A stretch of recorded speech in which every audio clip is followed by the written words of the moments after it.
Au cœur du centre-ville de Chicago, dans une institution financière haut de gamme et rutilante, un homme noir s'est approché du guichet pour ce qui aurait dû être une transaction de routine. Il ne demandait pas de prêt, ne contestait pas une accusation ou ne provoquait pas de scandale, il retirait simplement des fonds de son propre compte. Pourtant, avant qu'il puisse dire grand-chose, le caissier lui lança un regard dédaigneux et poussa sa carte d'identité de côté comme s'il s'agissait d'un reçu que quelqu'un avait laissé derrière lui. Son ton était sec, ses manières froides. Quelques minutes plus tard, la sécurité est arrivée et il a été expulsé de force, traité comme un criminel tandis que, tout autour de lui, des clients blancs repartaient avec des liasses de billets, sans contestation ni contact. Ce que personne dans ce hall ne semblait réaliser, ni le caissier, ni l'équipe de sécurité, et certainement pas la responsable suffisante qui regardait depuis son bureau vitré, c'est qu'il venait de commettre une erreur colossale. L'homme qu'ils avaient expulsé n'était pas simplement un client parmi d'autres. Il s'agissait de Marcus Bennett, le fondateur de l'institution pour laquelle il travaillait. Et bientôt, ils apprendraient exactement qui détenait le véritable pouvoir dans cette pièce. Marcus était entré dans la succursale financière de Bennett à 9 heures précises. Les portes vitrées automatiques s'ouvrirent avec un bruit sourd, laissant entrer une bouffée d'air frais du matin qui traînait derrière lui. La lumière dorée du soleil pénétrait à travers les immenses baies vitrées, projetant des motifs angulaires sur les carreaux polis. La banque bourdonnait de l'efficacité tranquille d'un matin de semaine. Le personnel en costume impeccable se déplaçait avec fluidité entre les postes de travail, les voix basses, les mouvements répétés. Les clients faisaient la queue en ordre. Le doux tintement de la cloche de service sonnait à intervalles réguliers, comme un battement de cœur. C'était une symphonie d'ordre exactement comme Marcus l'avait imaginé il y a des années lorsqu'il avait consacré sa vision, ses économies et son âme à la construction de cet endroit à partir de zéro. Mais aujourd'hui, il n'intervenait pas en tant que PDG.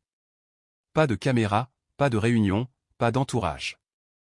Juste un homme qui fait une course personnelle. Il devait retirer 15 000 $ en espèces de son compte privé, ni plus, ni moins. Il n'y avait pas de costume de créateur aujourd'hui. Aucune Rolex ne brille sous les lumières du hall. Marcus portait une chemise bleu clair impeccable, un pantalon kaki et des baskets propres. Son look était décontracté, raffiné mais intentionnellement discret. Il s'est fondu sans effort dans la foule du début. Alors qu'il s'enfonçait dans le hall, ses yeux aperçurent une autre transaction en cours. Un homme blanc vêtu d'un élégant blazer anthracite se tenait devant un comptoir voisin, recevant un sourire chaleureux de la caissière alors qu'elle comptait les piles de billets. Marcus remarqua le chiffre imprimé sur le reçu alors que l'homme se retournait, 20 000 $. L'homme a empoché l'argent sans hésitation, a fait un signe de tête polie et s'est dirigé vers la sortie sans vérification, sans retard, sans examen minutieux. Marcus sentit une légère tension lui serrer la mâchoire. Il expira lentement, forçant la tension à se relâcher. Ce n'était pas nouveau. Il avait déjà parcouru cette ligne auparavant. Mais aujourd'hui, c'était différent. Aujourd'hui, c'était son nom sur le bâtiment. Et il n'allait pas laisser cet endroit devenir juste un autre exemple de discrimination polie cachée derrière la politique. Avec une détermination calme, Marcus s'approcha du caissier. La file d'attente avança rapidement et il se retrouva bientôt devant une femme vêtue d'un blazer bleu marine sur mesure. Son badge indiquait « Amy Carter ». Contrairement à sa collègue au service du client précédent, Amy ne souriait pas. Elle ne l'a même pas salué. Sans un mot, elle tendit la main sous le comptoir et lui fit glisser un presse-papier. « Remplis ça », dit-elle, sa voix dépourvue de chaleur, ses yeux passant déjà par-delà lui. Marcus s'arrêta un instant, étudiant son expression. Puis il baissa les yeux sur le formulaire. Un bordereau de retrait standard. Il n'avait aucun problème à suivre le protocole, il comprenait l'importance du processus mais quelque chose dans son comportement lui semblait répété, comme un masque qu'elle avait porté plusieurs fois auparavant.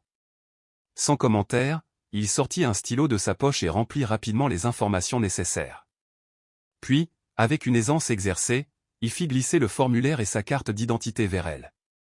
Amy a pris le presse-papier mais n'a même pas jeté un coup d'œil à son permis. Ses yeux se posèrent sur le numéro qu'il avait écrit et sa posture se raidit. Sans un autre regard, elle lui renvoya le formulaire. « Nous ne pouvons pas gérer cela, dit-elle catégoriquement, les bras croisés sur sa poitrine. Marcus haussa un sourcil, ses doigts effleurant la forme alors qu'il la ramenait vers lui. « Excusez-moi. Son ton n'a pas changé.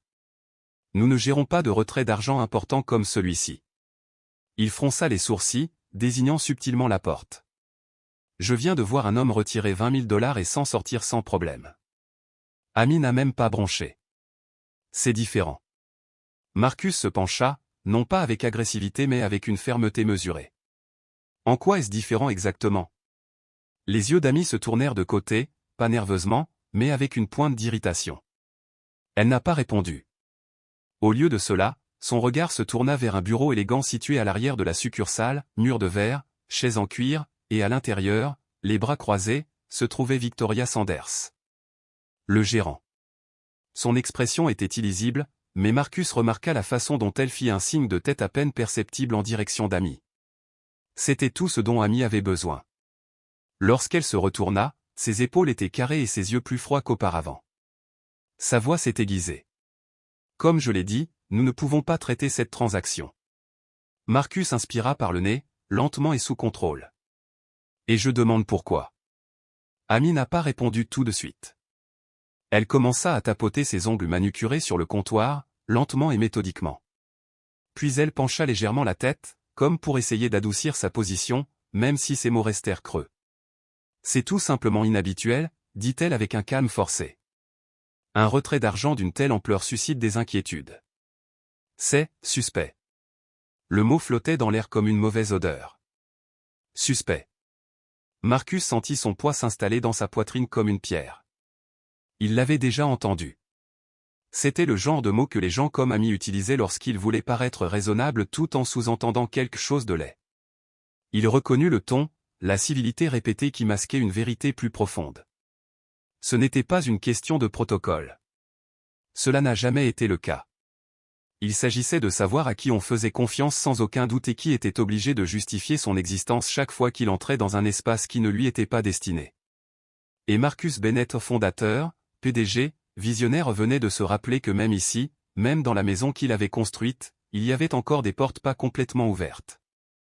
Vous ne l'avez pas trouvé suspect alors qu'il a fait exactement la même chose, dit Marcus, sa voix calme et étroitement contrôlée. Il n'avait pas besoin de faire un geste. Ils savaient tous les deux à qui il faisait référence. Alors dis-moi, Amy, quelle est la différence? Pendant un instant, quelque chose vacilla dans ses yeux. Une hésitation, à peine perceptible, avant qu'elle la masque derrière un hochement de tête machinal. Monsieur, je ne fixe pas les règles. Marcus laissa échapper un petit rire doux et sans joie. Ce n'est pas vous qui fixez les règles, a-t-il répété. Mais vous maîtrisez l'art de les appliquer de manière sélective. L'expression d'Amy se durcit, ses lèvres pincées en une ligne rigide et incolore. Je dois appeler mon manager, dit-elle sèchement. Elle n'a pas attendu de réponse. Elle tourna les talons et disparut dans le back-office avec la rapidité et l'efficacité de quelqu'un qui vient de déclencher une alarme incendie et s'en va. Marcus resta immobile. Ses doigts reposaient légèrement sur le comptoir de marbre froid, tapotant au rythme du battement sourd de son cœur. L'air avait changé. Subtil, mais indéniable. C'était comme si l'atmosphère même de la banque avait absorbé la tension qui montait entre les fissures. Il pouvait sentir le poids des regards. Regard révélateur des caissiers à proximité. Le déplacement inquiet des clients, soudain conscients que quelque chose se passait, quelque chose d'inconfortable et décidant tranquillement que cela ne les regardait pas. À quelques mètres de là se tenait une femme blanche d'une 50aine d'années qui regardait avec un intérêt à peine voilé. Lisa Parker, son nom était soigneusement épinglé sur son sac à main. Elle se tenait près du bureau du service client, les mains jointes sur la sangle, comme si elle ne savait pas si elle devait intervenir ou battre en retraite. Ses yeux rencontrèrent ceux de Marcus pendant une seconde éphémère. Elle hésita, offrant un sourire hésitant, presque d'excuse. Il ne l'a pas rendu. Ce n'était pas personnel. Il n'était pas en colère contre elle, pas spécifiquement. Mais il connaissait son type, les observateurs, les chuchoteurs, ceux qui remarquaient quand les choses allaient mal mais se convainquaient que ce n'était pas à eux de parler. La porte du back-office s'est ouverte avec autorité. Victoria Sanders a émergé, chaque foulée étant ponctuée par le claquement sec de ses talons sur le carrelage. Son visage était un masque élégant, illisible. Derrière elle venait Amy, les épaules plus droites maintenant, le menton légèrement relevé, comme un fantassin enhardi par la présence du général. Victoria s'approcha du comptoir et lissa le devant de son blazer bleu marine avec une précision méthodique, puis fixa ses yeux sur Marcus. « Bonjour, monsieur, dit-elle d'une voix douce, polie, du genre réservé à la gestion des client difficile, sans paraître impoli. Je comprends que vous tentez un retrait important. Marcus lui rendit son regard uniformément. C'est exact. Elle offrit un sourire superficiel, sans aucune sincérité. Malheureusement, nous avons mis en place certains protocoles de sécurité pour des transactions de cette ampleur. Marcus pencha légèrement la tête. Protocole de sécurité ? Pour la sécurité de nos clients et de notre personnel, a-t-elle répondu doucement, nous devons prendre des précautions supplémentaires lors des retraits de grande valeur. Il croisa les bras, déplaçant légèrement son poids. Et qu'est-ce que cela signifie exactement pour moi ? L'expression de Victoria s'adoucit légèrement, imitant l'inquiétude. Mais le repli habituel de ses lèvres était creux. Le genre de sympathie fabriqué pour le spectacle. Cela signifie que nous devrons vérifier quelques détails avant de continuer. Marcus expira lentement par le nez. Tu veux dire mon détail ? Parce que vous ne semblez avoir besoin d'aucune vérification lorsque cet homme a retiré plus que ce que je demande. Le sourire de Victoria est resté intact, mais une tension s'est glissée dans sa mâchoire subtile, mais révélatrice. Elle n'avait pas l'habitude d'être confrontée. Je ne peux pas parler des transactions des autres clients, dit-elle, son ton sec, désormais tranchant. Dans ce cas, j'aurai besoin d'une confirmation de la source du fonds et du montant de votre dépôt le plus récent. Marcus sentit son sang-froid commencer à s'effilocher. Vous avez mon numéro de compte juste devant vous. Pourquoi ne le cherchez-vous pas ? Son expression ne faiblit pas, mais sa voix devint plus froide. Je vais avoir besoin de votre coopération, monsieur Bennett. Il eut un petit rire incrédule. Coopérer, répéta-t-il. Je suis là, vous donnant tout ce dont vous avez besoin pour faire votre travail. Et pourtant, vous continuez à chercher des raisons de me refuser. Ce n'est pas un protocole de sécurité. C'est du profilage. Le mot fit claquer l'air comme un fouet. Il le vit dans le scintillement derrière les yeux de Victoria. Dans la façon dont la colonne vertébrale d'Amy se raidit. Dans la façon dont la pièce entière semblait se figer, retenant collectivement son souffle. Victoria ouvrit la bouche, puis fit une pause. Quelque chose changea dans son expression, calculatrice. Sans rompre le contact visuel avec Marcus, elle leva la main et fit un mouvement subtil et délibéré. À travers la pièce, du mouvement. Ethan Reynolds, l'agent de sécurité de la banque, bougea. Grand homme blanc d'une trentaine d'années, aux larges épaules, il se redressa de son poste près de l'entrée. Ses yeux se tournèrent vers Victoria, puis se posèrent sur Marcus. Sans hésitation, il commença à marcher. Ses bottes résonnaient sur le carrelage poli comme un compte à rebours. Marcus ne broncha pas à l'approche d'Ethan. Le garde se déplaçait avec une autorité facile, le genre d'homme qui n'avait jamais besoin de justifier sa présence. Il portait l'hypothèse d'appartenance comme un gilet pare-balles.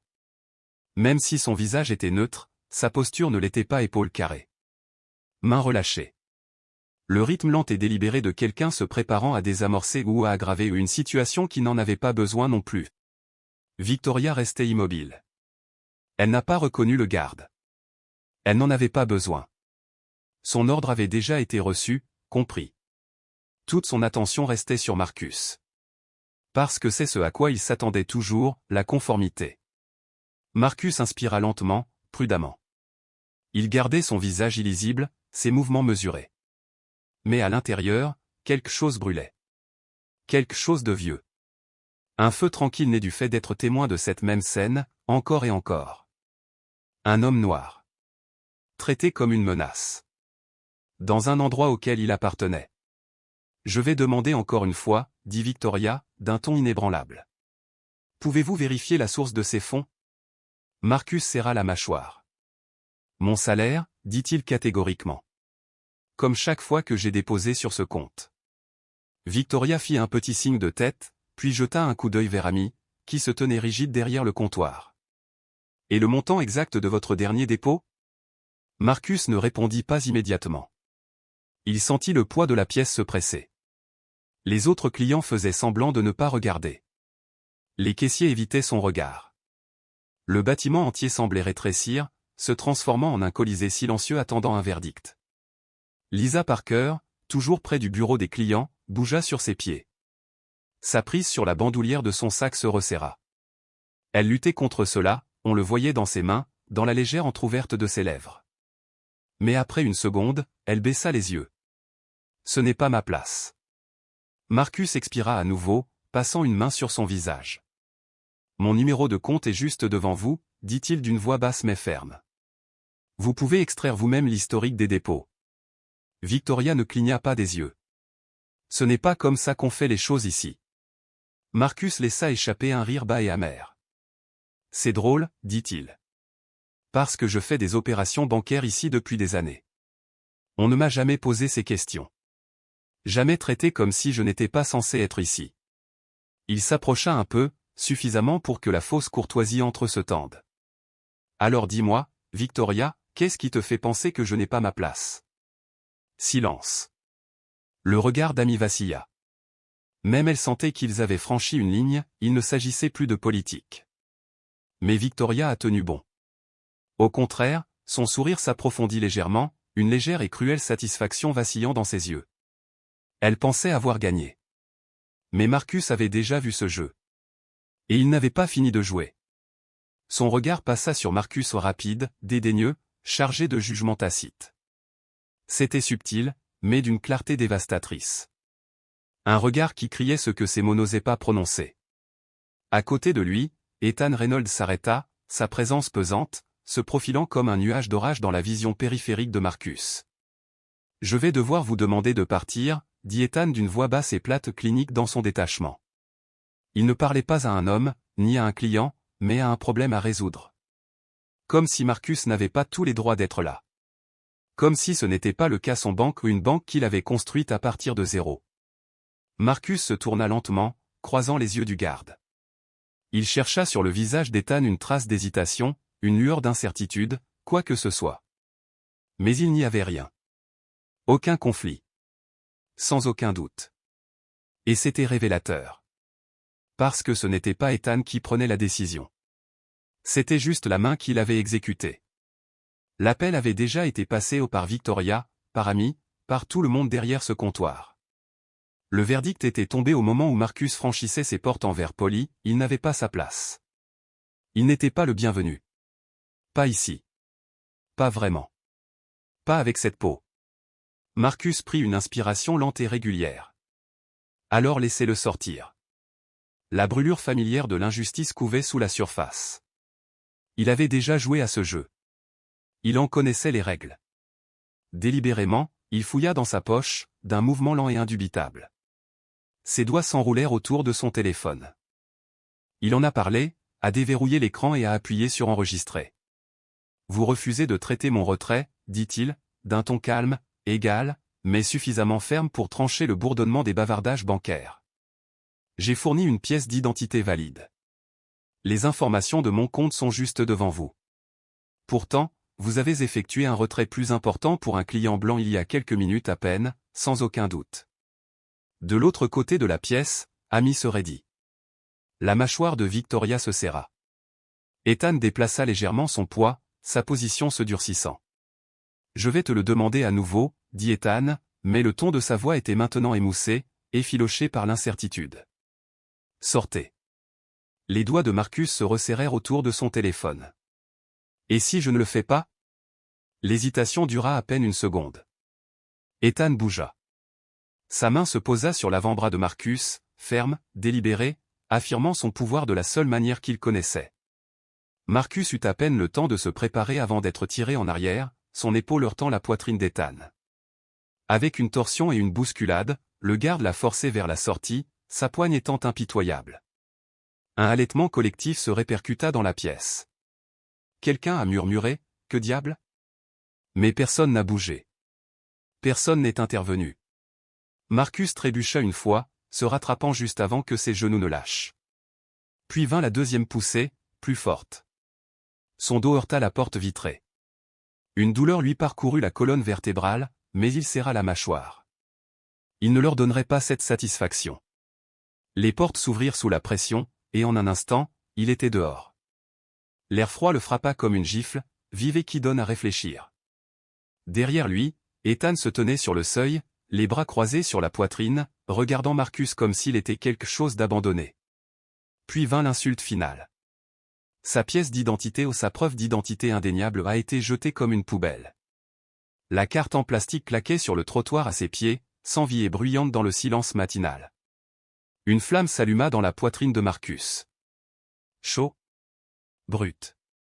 Menaçant de brûler le mince vernis de retenue qu'il avait passé des années à perfectionner. Il s'accroupit légèrement, prêt à le récupérer, lorsqu'une autre ombre bougea. Jamal Brox s'est avancé. Fin des années 30. Noir. Les yeux fatigués par quelque chose de plus profond que la fatigue. Il n'a rien dit au début. Je me suis simplement penché, j'ai ramassé la pièce d'identité avec soin et je l'ai effacée comme si c'était quelque chose de sacré. Ses mouvements étaient calmes, dignes, presque respectueux. Puis, doucement, il marmonna, juste pour Marcus. Cet endroit. Fais toujours ça. Marcus a pris la carte. Leurs doigts se frôlèrent à bref contact, mais lourds de compréhension. Jamal secoua lentement la tête, expirant comme pour libérer une décennie de frustration. Peu importe à quel point votre dossier est impeccable. Peu importe le nombre de diplômes que vous avez obtenus, le nombre d'heures que vous y consacrez, à quel point parfait tu essaies de l'être. Sa voix était plus basse, pleine d'émotion. Pour eux, nous sommes des espaces réservés. Des personnages d'arrière-plan. Ils nous laissent garder les portes, nettoyer les sols, mais c'est tout. Pas dans la salle de réunion. Pas derrière le bureau. Pas ici. Il jeta un coup d'œil à Ethan par-dessus son épaule, son regard empreint d'une fureur contenue. Mais ça? Jamal se pencha légèrement. Ce n'est pas nouveau. Marcus le regarda. Le cœur battant. La fureur bouillonnait sous sa peau. Il sortit à nouveau son téléphone de sa poche, cette fois pour passer un appel. L'écran s'est allumé. Il tapa un nom. La ligne a sonné une fois. 2 fois. Alors? David Carter. Marcus n'a pas perdu une seconde. J'ai besoin de toi à la succursale de Chicago. Maintenant. Une pause. Puis une forte inspiration. Je serai là dans 15 heures. Cliquez. Marcus remit le téléphone dans sa poche. Sa main s'attarda autour de sa carte d'identité, les bords mordant sa paume comme un rappel, vous appartenez. Jamal se tenait à côté de lui, les bras croisés maintenant, regardant Ethan à travers la vitre. Eh bien, dit-il d'une voix basse, sèche et amère. Cela est sur le point de devenir vraiment intéressant. Marcus ne répondit pas. Il n'était pas obligé. Les 15 minutes suivantes s'écoulèrent. À l'intérieur, la banque reprit son rythme froid et calculé. Comme si de rien n'était. Victoria était de nouveau derrière le comptoir, les mouvements courts et cliniques alors qu'elle parlait à Amy, qui planait à côté d'elle comme une ombre nerveuse. Ethan restait à la porte, les bras croisés, ses yeux se tournant vers Marcus de temps en temps, mais sans jamais le retenir. Jamais osé. Lisa Parker avait disparu.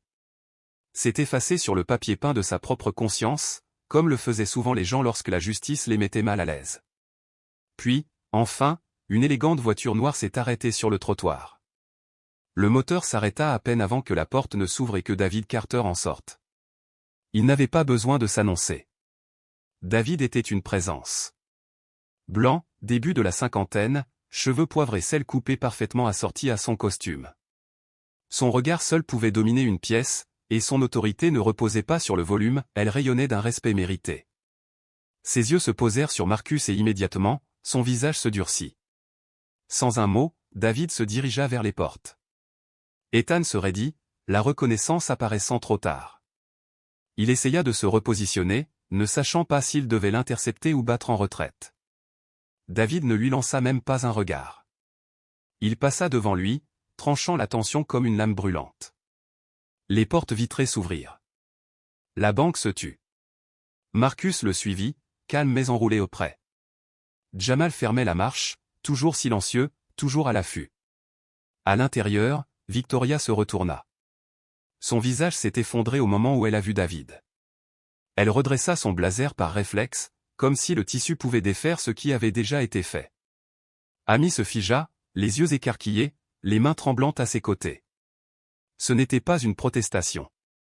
C'était un compte à rendre. Monsieur Carter salua Victoria, sa voix tendue par une politesse forcée, le vernis professionnel se remettant en place comme une armure. Je ne m'attendais pas à. David ne l'a pas laissé finir. Non, dit-il froidement, coupant ses mots. Clairement. Parce que si vous l'aviez été, rien de tout cela ne se serait produit en ce moment. Ses lèvres s'entr'ouvrirent, puis se refermèrent. Une lueur de malaise passa sur son visage avant qu'elle ne se stabilise. Monsieur, je pense qu'il y a eu un malentendu. Il n'y a pas de malentendu, dit David d'un ton doux et impitoyable. Ses yeux se posèrent brièvement sur Marcus, puis se fixèrent sur les siens comme un faucon. La seule chose que je ne comprends pas, c'est comment mon PDG a été malmené et expulsé de sa propre banque. L'air de la pièce s'est transformé en pierre. Le visage d'Amy a perdu toute couleur. Ethan à la porte se raidit. Même les caissiers qui feignaient l'indifférence se figèrent sur place, au milieu d'une phrase, au milieu d'une transaction, comme si le bâtiment lui-même retenait son souffle. Victoria cligna des yeux, puis de nouveau deux fois comme pour essayer de retrouver son sang-froid. Mais cette fois, ce n'est pas arrivé assez vite. Garde-le, dit sèchement David, la voix coupée et coupante. Son attention se tourna vers Amy. Vous avez refusé son retrait? La gorge d'Amy se souleva. Je suivais simplement le protocole. Protocole, répéta David, chaque syllabe plus lourde que la précédente. Il laissa le mot pénétrer dans la pièce comme un poison. Est-ce ce qu'on appelle du profilage racial flagrant ces jours-ci? Amy ouvrit la bouche, mais rien n'en sortit. Juste le silence et la honte. David n'a pas attendu. Ses yeux se tournèrent vers Victoria. Dis-moi quelque chose, commença-t-il, sa voix basse et délibérée, chaque mot tranchant comme un rasoir. Avez-vous même pris la peine de vérifier son compte avant de décider qu'il n'était pas qualifié pour toucher son propre argent? Victoria inspira brusquement. Son masque glissa à nouveau, cette fois se fissurant sur les bords. Monsieur, Oui ou non? Son ton tomba à quelque chose de mortel dans son calme. Le genre de calme qui pourrait briser les murs. Elle hésita. Juste un battement. Mais c'était tout ce dont il avait besoin. David laissa échapper une lente inspiration par le nez. Puis il regarda autour de lui Amy, Ethan, les autres qui avaient regardé tout se dérouler en silence et complicité. Il n'a pas élevé la voix. Il n'était pas obligé. Le poids de son silence pesait comme un jugement. Vous avez terminé, dit-il finalement. Victoria se redressa. Monsieur. En vigueur immédiatement, a poursuivi David, sans reconnaître l'interruption. Et si je découvre que ce genre de discrimination est arrivé à quelqu'un d'autre? Son regard se tourna vers Ethan. Ou que n'importe qui dans cet immeuble pense pouvoir utiliser sa position comme arme pour faire valoir ses préjugés personnels. Il n'a pas fini la phrase. Il n'en avait pas besoin. La menace était déjà là, suspendue dans les airs comme une lame. Ethan baissa les yeux, la honte assombrissant son expression. Victoria rougit pourpre, un contraste flagrant avec l'autorité glaciale qu'elle avait exercée avec tant de confiance quelques minutes plus tôt. C'est inutile, marmonna-t-elle. Inutile? La voix de Marcus brisa le moment, aiguë et crue. Vous m'avez fait sortir comme un criminel. Vous n'avez même pas regardé ma carte d'identité. Vous n'avez pas vérifié le système. Vous avez pris une décision à la seconde où vous m'avez vu. Victoria recula visiblement. David se tourna vers Marcus, son expression dure s'adoucissant juste assez pour montrer le regret qu'il ne pouvait pas exprimer. Il hocha doucement la tête, puis se tourna vers Jamal. Et toi? Jamal se redressa, pris au dépourvu. Monsieur. David l'étudia pendant une longue seconde. Puis il hocha la tête une fois. Vous êtes promu. En vigueur immédiatement. Les yeux de Jamal s'écarquillèrent. Vous avez fait preuve de plus d'intégrité aujourd'hui que certaines personnes n'en ont fait preuve au cours de leur carrière, a déclaré David sans ambages. Il se tourna vers Marcus à présent, sa voix empreinte de familiarité, le bord disparu.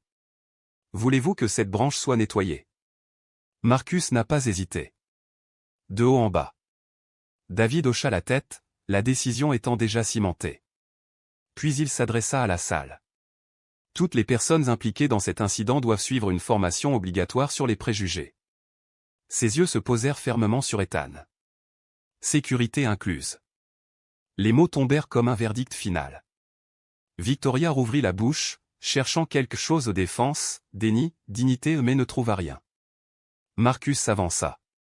Calme. Fondé. Récupérer son espace comme s'il n'avait jamais appartenu à quelqu'un d'autre. Ami s'écarta sans protester. David fit signe au terminal. Traiter le retrait. Personne ne l'a défié cette fois. De jolies piles de billets furent bientôt comptées et placées devant Marcus. C'était le sien. Incontesté. Ce n'est plus quelque chose à remettre en question ou à nuancer, juste le sien. Tandis qu'il rassemblait les factures, il jeta un coup d'œil à Jamal, qui avait toujours l'air abasourdi, comme si le sol avait bougé sous lui. Marcus en fit glisser une pile sur le comptoir. Jamal hésita. « Monsieur ? » ?»« Prends un jour de congé, » dit simplement Marcus. Les doigts de Jamal se refermèrent lentement autour de l'argent, la réalité commençant à s'installer. Puis Marcus se tourna une dernière fois vers Victoria. Leurs regards se croisèrent. « Tu aurais dû vérifier ma carte d'identité, » dit-il doucement. Et sur ce, il est parti. Personne ne l'a arrêté point au cœur du centre-ville de Chicago, dans une institution financière haut de gamme et rutilante, un homme noir s'est approché du guichet pour ce qui aurait dû être une transaction de routine. Il ne demandait pas de prêt, ne contestait pas une accusation ou ne provoquait pas de scandale, il retirait simplement des fonds de son propre compte. Pourtant, avant qu'il puisse dire grand-chose, le caissier lui lança un regard dédaigneux et poussa sa carte d'identité de côté comme s'il s'agissait d'un reçu que quelqu'un avait laissé derrière lui. Son ton était sec, ses manières froides.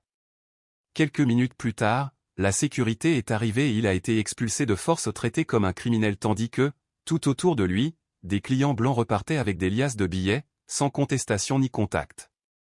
Ce que personne dans ce hall ne semblait réaliser, ni le caissier, ni l'équipe de sécurité, et certainement pas la responsable suffisante qui regardait depuis son bureau vitré, c'est qu'il venait de commettre une erreur colossale. L'homme qu'ils avaient expulsé n'était pas simplement un client parmi d'autres. Il s'agissait de Marcus Bennett, le fondateur de l'institution pour laquelle il travaillait. Et bientôt, ils apprendraient exactement qui détenait le véritable pouvoir dans cette pièce. Marcus était entré dans la succursale financière de Bennett à 9 heures précises. Les portes vitrées automatiques s'ouvrirent avec un bruit sourd, laissant entrer une bouffée d'air frais du matin qui traînait derrière lui. La lumière dorée du soleil pénétrait à travers les immenses baies vitrées, projetant des motifs angulaires sur les carreaux polis. La banque bourdonnait de l'efficacité tranquille d'un matin de semaine. Le personnel en costume impeccable se déplaçait avec fluidité entre les postes de travail, les voix basses, les mouvements répétés.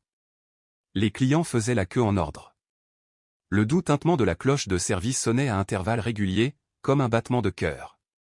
C'était une symphonie d'ordre exactement comme Marcus l'avait imaginé il y a des années lorsqu'il avait consacré sa vision, ses économies et son âme à la construction de cet endroit à partir de zéro.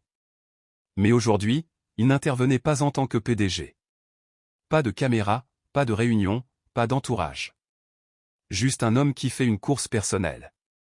Il devait retirer 15 000 $ en espèces de son compte privé, ni plus, ni moins. Il n'y avait pas de costume de créateur aujourd'hui. Aucune Rolex ne brille sous les lumières du hall.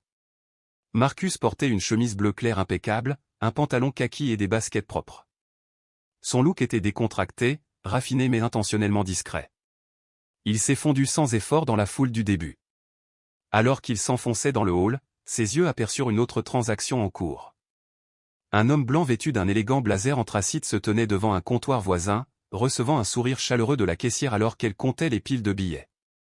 Marcus remarqua le chiffre imprimé sur le reçu alors que l'homme se retournait, 20 000 $. L'homme a empoché l'argent sans hésitation, a fait un signe de tête polie et s'est dirigé vers la sortie sans vérification, sans retard, sans examen minutieux. Marcus sentit une légère tension lui serrer la mâchoire. Il expira lentement, forçant la tension à se relâcher. Ce n'était pas nouveau.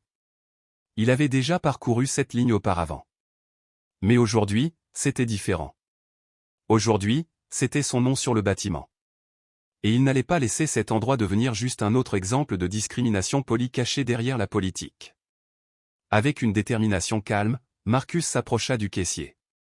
La file d'attente avança rapidement et il se retrouva bientôt devant une femme vêtue d'un blazer bleu marine sur mesure. Son badge indiquait « Amy Carter ». Contrairement à sa collègue au service du client précédent, Amy ne souriait pas. Elle ne l'a même pas salué. Sans un mot, elle tendit la main sous le comptoir et lui fit glisser un presse-papier. « Remplis ça, dit-elle, sa voix dépourvue de chaleur, ses yeux passant déjà par-delà lui. Marcus s'arrêta un instant, étudiant son expression. Puis il baissa les yeux sur le formulaire. Un bordereau de retrait standard. Il n'avait aucun problème à suivre le protocole, il comprenait l'importance du processus, mais quelque chose dans son comportement lui semblait répété, comme un masque qu'elle avait porté plusieurs fois auparavant. Sans commentaire, il sortit un stylo de sa poche et remplit rapidement les informations nécessaires. Puis, avec une aisance exercée, il fit glisser le formulaire et sa carte d'identité vers elle. Amy a pris le presse-papier mais n'a même pas jeté un coup d'œil à son permis. Ses yeux se posèrent sur le numéro qu'il avait écrit et sa posture se raidit. Sans un autre regard, elle lui renvoya le formulaire. « Nous ne pouvons pas gérer cela, dit-elle catégoriquement, les bras croisés sur sa poitrine. Marcus haussa un sourcil, ses doigts effleurant la forme alors qu'il la ramenait vers lui. « Excusez-moi. Son ton n'a pas changé. Nous ne gérons pas de retrait d'argent important comme celui-ci. » Il fronça les sourcils, désignant subtilement la porte. « Je viens de voir un homme retirer 20 000 $ et s'en sortir sans problème. » Amy n'a même pas bronché. C'est différent. Marcus se pencha, non pas avec agressivité mais avec une fermeté mesurée. En quoi est-ce différent exactement? Les yeux d'Amy se tournèrent de côté, pas nerveusement, mais avec une pointe d'irritation. Elle n'a pas répondu. Au lieu de cela, son regard se tourna vers un bureau élégant situé à l'arrière de la succursale, mur de verre, chaise en cuir, et à l'intérieur, les bras croisés, se trouvait Victoria Sanders. Le gérant. Son expression était illisible, mais Marcus remarqua la façon dont elle fit un signe de tête à peine perceptible en direction d'Amy. C'était tout ce dont Amy avait besoin. Lorsqu'elle se retourna, ses épaules étaient carrées et ses yeux plus froids qu'auparavant. Sa voix s'est aiguisée. Comme je l'ai dit, nous ne pouvons pas traiter cette transaction. Marcus inspira par le nez, lentement et sous contrôle. Et je demande pourquoi. Amy n'a pas répondu tout de suite. Elle commença à tapoter ses ongles manucurés sur le comptoir, lentement et méthodiquement. Puis elle pencha légèrement la tête, comme pour essayer d'adoucir sa position, même si ses mots restèrent creux.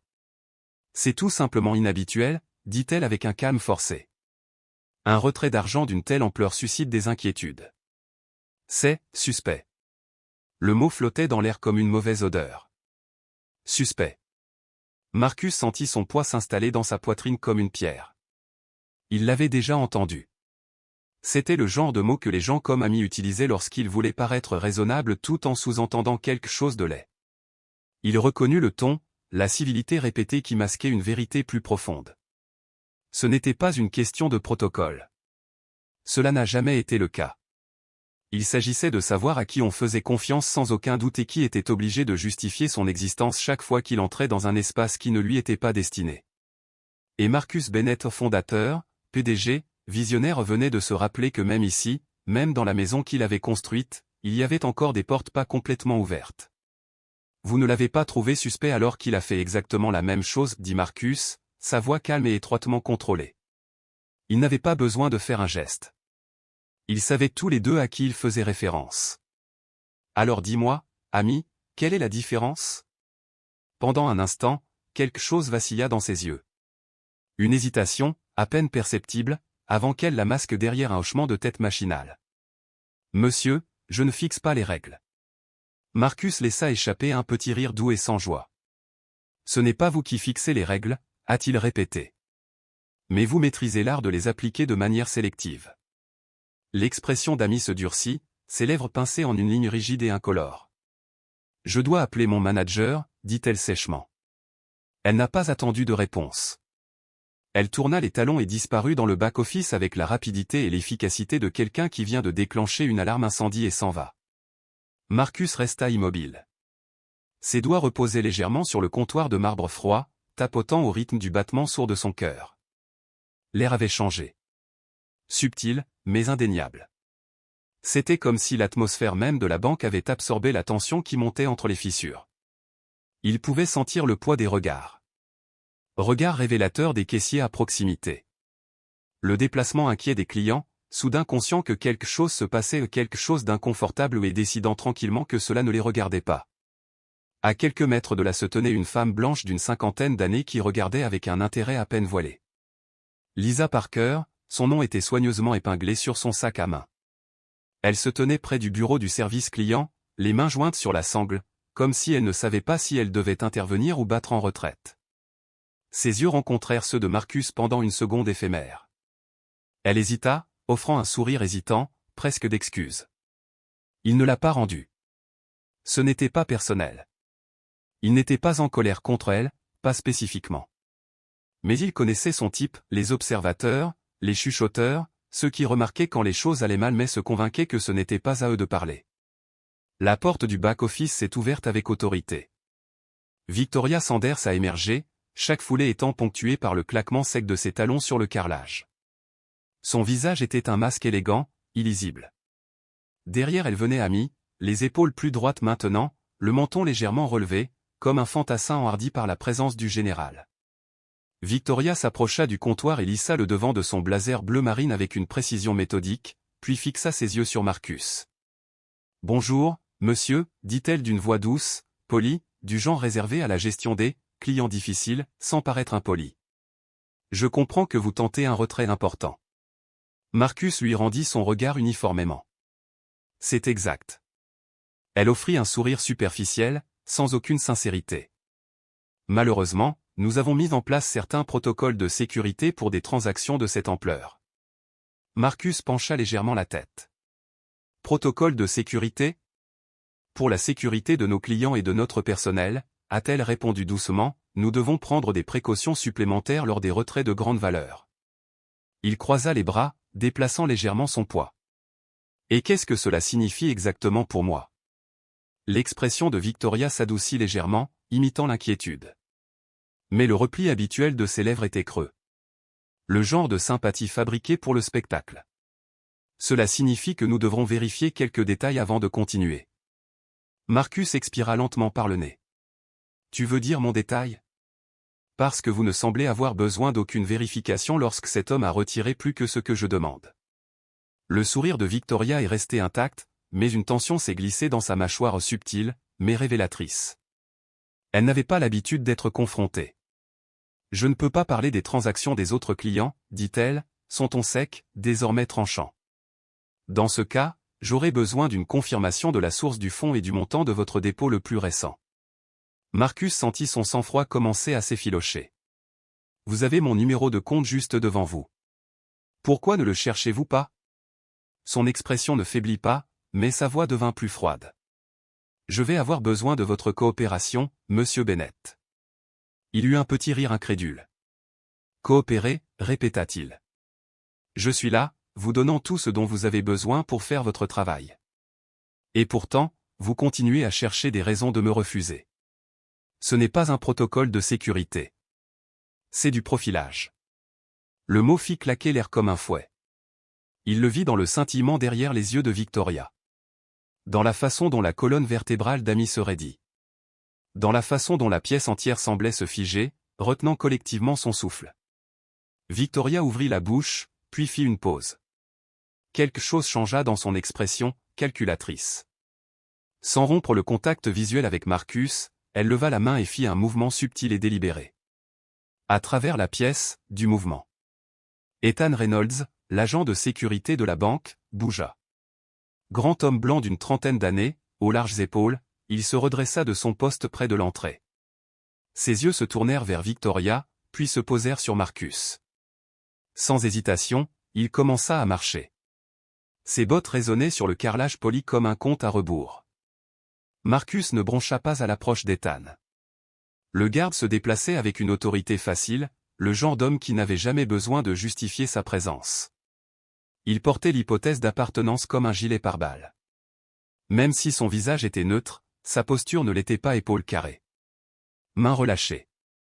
Le rythme lent et délibéré de quelqu'un se préparant à désamorcer ou à aggraver une situation qui n'en avait pas besoin non plus. Victoria restait immobile. Elle n'a pas reconnu le garde. Elle n'en avait pas besoin. Son ordre avait déjà été reçu, compris. Toute son attention restait sur Marcus. Parce que c'est ce à quoi il s'attendait toujours, la conformité. Marcus inspira lentement, prudemment. Il gardait son visage illisible, ses mouvements mesurés. Mais à l'intérieur, quelque chose brûlait. Quelque chose de vieux. Un feu tranquille né du fait d'être témoin de cette même scène, encore et encore. Un homme noir. traité comme une menace. Dans un endroit auquel il appartenait. Je vais demander encore une fois, dit Victoria, d'un ton inébranlable. Pouvez-vous vérifier la source de ces fonds? Marcus serra la mâchoire. Mon salaire, dit-il catégoriquement. Comme chaque fois que j'ai déposé sur ce compte. Victoria fit un petit signe de tête, puis jeta un coup d'œil vers Amy, qui se tenait rigide derrière le comptoir. Et le montant exact de votre dernier dépôt? Marcus ne répondit pas immédiatement. Il sentit le poids de la pièce se presser. Les autres clients faisaient semblant de ne pas regarder. Les caissiers évitaient son regard. Le bâtiment entier semblait rétrécir, se transformant en un colisée silencieux attendant un verdict. Lisa Parker, toujours près du bureau des clients, bougea sur ses pieds. Sa prise sur la bandoulière de son sac se resserra. Elle luttait contre cela, on le voyait dans ses mains, dans la légère entr'ouverte de ses lèvres. Mais après une seconde, elle baissa les yeux. Ce n'est pas ma place. Marcus expira à nouveau, passant une main sur son visage. Mon numéro de compte est juste devant vous, dit-il d'une voix basse mais ferme. Vous pouvez extraire vous-même l'historique des dépôts. Victoria ne cligna pas des yeux. Ce n'est pas comme ça qu'on fait les choses ici. Marcus laissa échapper un rire bas et amer. C'est drôle, dit-il. Parce que je fais des opérations bancaires ici depuis des années. On ne m'a jamais posé ces questions. Jamais traité comme si je n'étais pas censé être ici. Il s'approcha un peu, suffisamment pour que la fausse courtoisie entre se tende.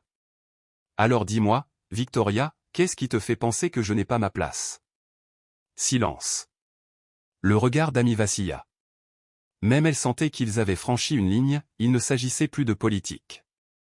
Mais Victoria a tenu bon. Au contraire, son sourire s'approfondit légèrement, une légère et cruelle satisfaction vacillant dans ses yeux. Elle pensait avoir gagné. Mais Marcus avait déjà vu ce jeu.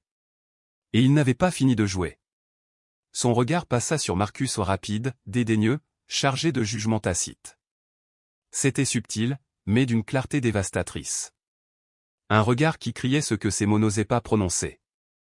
À côté de lui, Ethan Reynolds s'arrêta, sa présence pesante, se profilant comme un nuage d'orage dans la vision périphérique de Marcus. « Je vais devoir vous demander de partir », dit Ethan d'une voix basse et plate clinique dans son détachement. Il ne parlait pas à un homme, ni à un client, mais à un problème à résoudre. Comme si Marcus n'avait pas tous les droits d'être là. Comme si ce n'était pas le cas son banque ou une banque qu'il avait construite à partir de zéro. Marcus se tourna lentement, croisant les yeux du garde. Il chercha sur le visage d'Ethan une trace d'hésitation, une lueur d'incertitude, quoi que ce soit. Mais il n'y avait rien. Aucun conflit. Sans aucun doute. Et c'était révélateur. Parce que ce n'était pas Ethan qui prenait la décision. C'était juste la main qui l'avait exécutée. L'appel avait déjà été passé par Victoria, par Amy, par tout le monde derrière ce comptoir. Le verdict était tombé au moment où Marcus franchissait ses portes en verre poli, il n'avait pas sa place. Il n'était pas le bienvenu. Pas ici. Pas vraiment. Pas avec cette peau. Marcus prit une inspiration lente et régulière. Alors laissez-le sortir. La brûlure familière de l'injustice couvait sous la surface. Il avait déjà joué à ce jeu. Il en connaissait les règles. Délibérément, il fouilla dans sa poche, d'un mouvement lent et indubitable. Ses doigts s'enroulèrent autour de son téléphone. Il en a parlé, a déverrouillé l'écran et a appuyé sur enregistrer. Vous refusez de traiter mon retrait, dit-il, d'un ton calme, égal, mais suffisamment ferme pour trancher le bourdonnement des bavardages bancaires. J'ai fourni une pièce d'identité valide. Les informations de mon compte sont juste devant vous. Pourtant, vous avez effectué un retrait plus important pour un client blanc il y a quelques minutes à peine, sans aucun doute. De l'autre côté de la pièce, Amy se raidit. La mâchoire de Victoria se serra. Ethan déplaça légèrement son poids, sa position se durcissant. Je vais te le demander à nouveau, dit Ethan, mais le ton de sa voix était maintenant émoussé, effiloché par l'incertitude. Sortez. Les doigts de Marcus se resserrèrent autour de son téléphone. Et si je ne le fais pas? L'hésitation dura à peine une seconde. Ethan bougea. Sa main se posa sur l'avant-bras de Marcus, ferme, délibéré, affirmant son pouvoir de la seule manière qu'il connaissait. Marcus eut à peine le temps de se préparer avant d'être tiré en arrière, son épaule heurtant la poitrine d'Ethan. Avec une torsion et une bousculade, le garde l'a forcé vers la sortie, sa poigne étant impitoyable. Un halètement collectif se répercuta dans la pièce. Quelqu'un a murmuré « Que diable ?» Mais personne n'a bougé. Personne n'est intervenu. Marcus trébucha une fois, se rattrapant juste avant que ses genoux ne lâchent. Puis vint la deuxième poussée, plus forte. Son dos heurta la porte vitrée. Une douleur lui parcourut la colonne vertébrale, mais il serra la mâchoire. Il ne leur donnerait pas cette satisfaction. Les portes s'ouvrirent sous la pression, et en un instant, il était dehors. L'air froid le frappa comme une gifle, vive et qui donne à réfléchir. Derrière lui, Ethan se tenait sur le seuil, les bras croisés sur la poitrine, regardant Marcus comme s'il était quelque chose d'abandonné. Puis vint l'insulte finale. Sa pièce d'identité ou sa preuve d'identité indéniable a été jetée comme une poubelle. La carte en plastique claquait sur le trottoir à ses pieds, sans vie et bruyante dans le silence matinal. Une flamme s'alluma dans la poitrine de Marcus.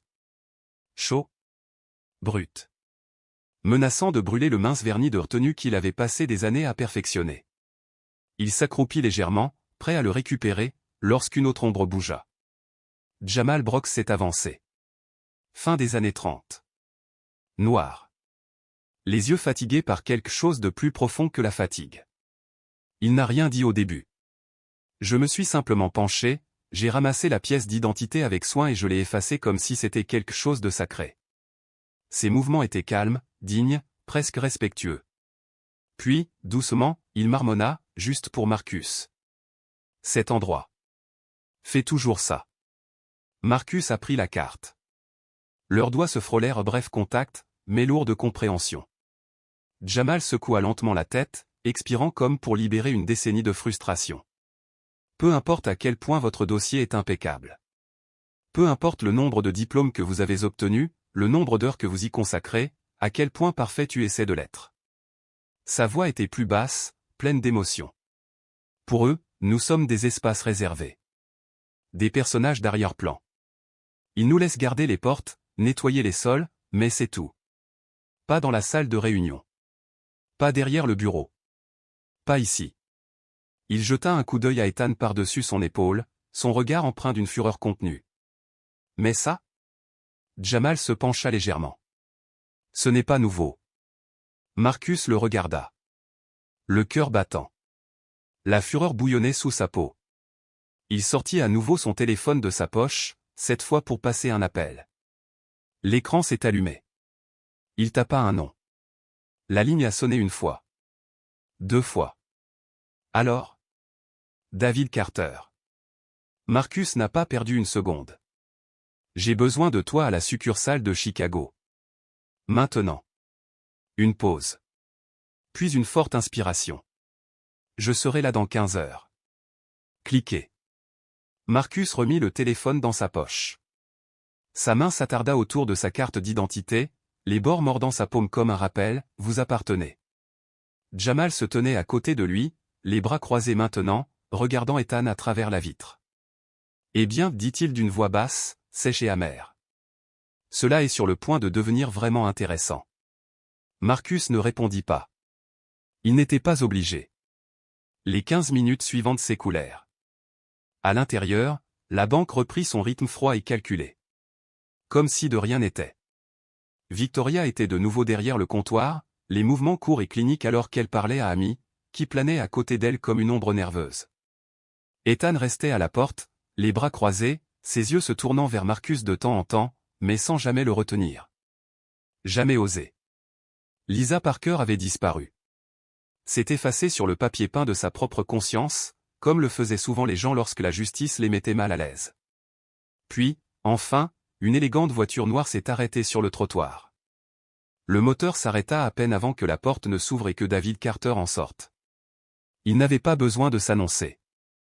David était une présence. Blanc, début de la cinquantaine, cheveux poivrés sel coupés parfaitement assortis à son costume. Son regard seul pouvait dominer une pièce, et son autorité ne reposait pas sur le volume, elle rayonnait d'un respect mérité. Ses yeux se posèrent sur Marcus et immédiatement, son visage se durcit. Sans un mot, David se dirigea vers les portes. Ethan se raidit, la reconnaissance apparaissant trop tard. Il essaya de se repositionner, ne sachant pas s'il devait l'intercepter ou battre en retraite. David ne lui lança même pas un regard. Il passa devant lui, tranchant la tension comme une lame brûlante. Les portes vitrées s'ouvrirent. La banque se tut. Marcus le suivit, calme mais enroulé auprès. Jamal fermait la marche, toujours silencieux, toujours à l'affût. À l'intérieur, Victoria se retourna. Son visage s'est effondré au moment où elle a vu David. Elle redressa son blazer par réflexe, comme si le tissu pouvait défaire ce qui avait déjà été fait. Amy se figea, les yeux écarquillés, les mains tremblantes à ses côtés. Ce n'était pas une protestation. C'était un compte à rendre. Monsieur Carter salua Victoria, sa voix tendue par une politesse forcée, le vernis professionnel se remettant en place comme une armure. Je ne m'attendais pas à. David ne l'a pas laissé finir. Non, dit-il froidement, coupant ses mots. Clairement. Parce que si vous l'aviez été, rien de tout cela ne se serait produit en ce moment. Ses lèvres s'entr'ouvrirent, puis se refermèrent. Une lueur de malaise passa sur son visage avant qu'elle ne se stabilise. Monsieur, je pense qu'il y a eu un malentendu. Il n'y a pas de malentendu, dit David d'un ton doux et impitoyable. Ses yeux se posèrent brièvement sur Marcus, puis se fixèrent sur les siens comme un faucon. La seule chose que je ne comprends pas, c'est comment mon PDG a été malmené et expulsé de sa propre banque. L'air de la pièce s'est transformé en pierre. Le visage d'Amy a perdu toute couleur. Ethan à la porte se raidit. Même les caissiers qui feignaient l'indifférence se figèrent sur place, au milieu d'une phrase, au milieu d'une transaction, comme si le bâtiment lui-même retenait son souffle.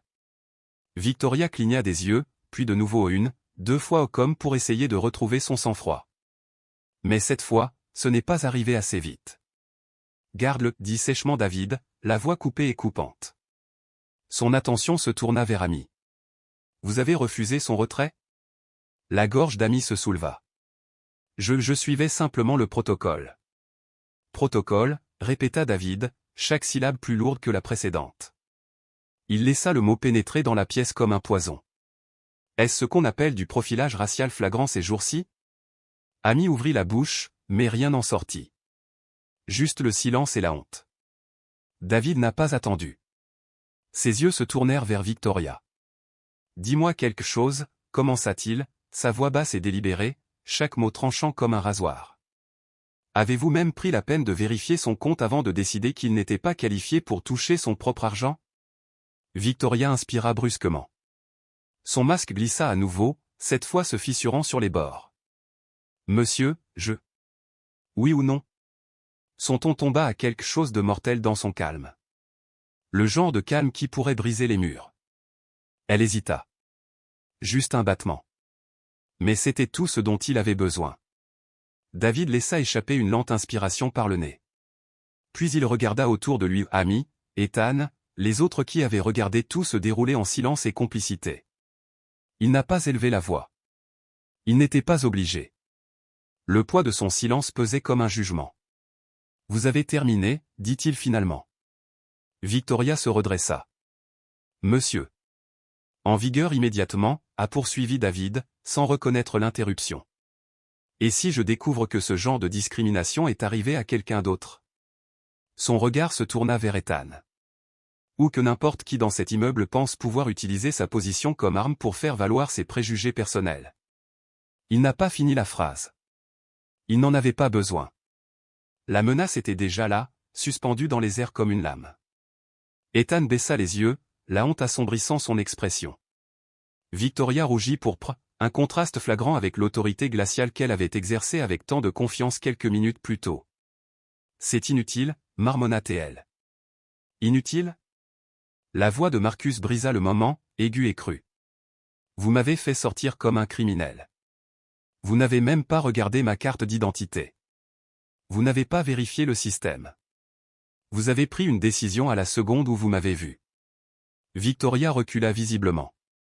David se tourna vers Marcus, son expression dure s'adoucissant juste assez pour montrer le regret qu'il ne pouvait pas exprimer. Il hocha doucement la tête, puis se tourna vers Jamal. Et toi? Jamal se redressa, pris au dépourvu. Monsieur. David l'étudia pendant une longue seconde. Puis il hocha la tête une fois. Vous êtes promu. En vigueur immédiatement. Les yeux de Jamal s'écarquillèrent. Vous avez fait preuve de plus d'intégrité aujourd'hui que certaines personnes n'en ont fait preuve au cours de leur carrière, a déclaré David sans ambages. Il se tourna vers Marcus à présent, sa voix empreinte de familiarité, le bord disparu. Voulez-vous que cette branche soit nettoyée? Marcus n'a pas hésité. De haut en bas. David hocha la tête, la décision étant déjà cimentée.